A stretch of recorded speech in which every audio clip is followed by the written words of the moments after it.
So let us proceed with the number of ways of placing N2 particles in G2 cells of compartment 2.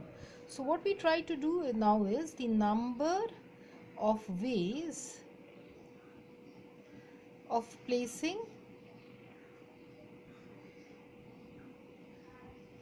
G2 particles, the number of ways of placing G2 particles, N2 particles, it's not G2, number of ways of placing N2 particles in G2 cells of compartment number 2. In G2 cells of compartment number 2. Now you see, because N1 particles have been taken away by compartment number 1 and they did their distribution in their own manner in G1 cells, the particles with which you can play with in compartment number 2 is now no longer it's not actually the number which you started with, isn't it? It is n minus n1. The number which you have started with now is n minus n1. So out of this n minus n1 particles, so out of n minus n1 particles, out of these n minus n1 particles, n2 particles are to be placed in G2 cells of compartment 2. N2 particles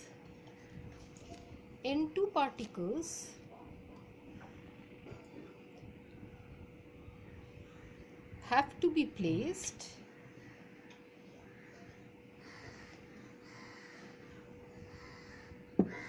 in G2 cells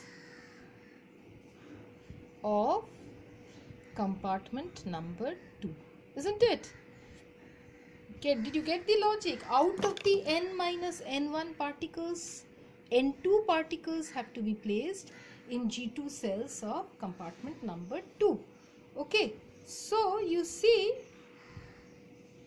therefore what happens if you are placing G2 n minus n1 particles, then actually the number of ways now, as you have done it previously, the number of ways will be how much?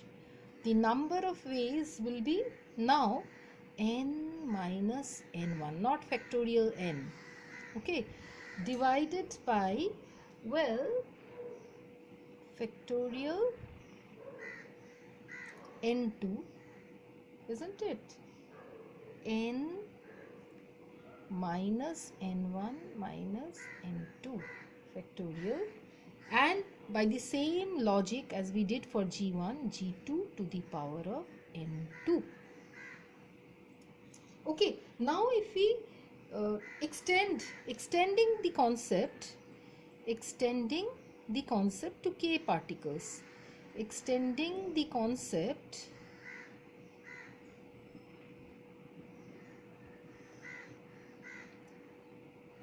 of placing n particles in k compartments, okay, n particles, extending the concept of placing n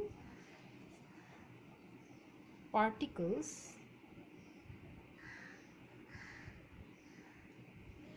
in k compartments. N particles in k compartments. Well, how do we do it?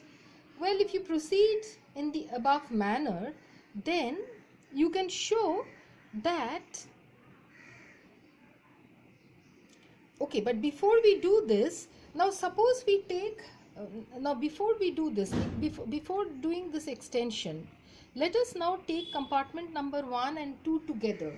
So the total number of ways in which n1 particles can be placed in compartment 1 and n2 particles can be placed in compartment 2. Let us do that first. Then we can do it for k. Why? Because you see, both the events are occurring independently. Distribution of n1 particles in compartment number 1, n2 particles in compartment number 2, it is happening independently. So if we try to find out the total number of ways of distributing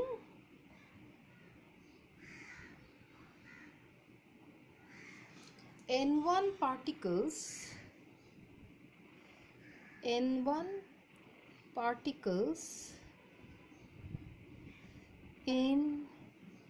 compartment number 1 and N2 particles in compartment number 2. N2 particles in compartment number 2. The total number of ways of doing this will be how much?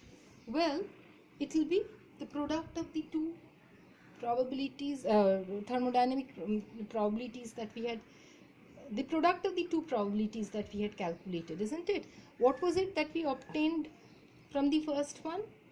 Well, it was factorial n divided by factorial n1 factorial n minus n1 g1 to the power of n1 into factorial of n minus n1 by factorial n2 factorial n minus n1 minus n2 multiplied by g2 to the power n2. So like this, if we extend this to k compartments, now you extend to k compartments, extending to k compartments, okay, k compartments. If you extend this to k compartments, what do you get? Well, for W, you will be getting this into the corresponding g3 to the power n3 into g4 to the power n4 into gk to the power nk.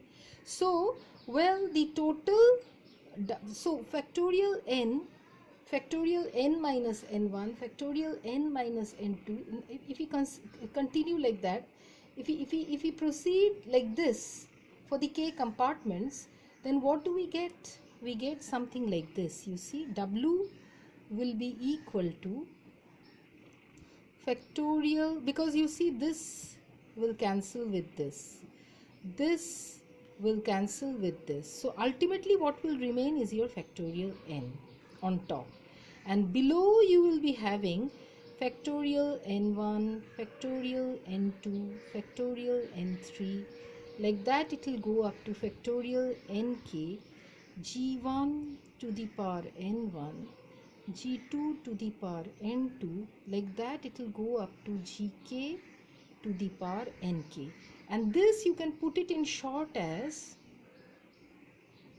factorial n, you take it out, product of this product symbol, okay, gi to the power ni, okay, divided by factorial ni. This is what you get.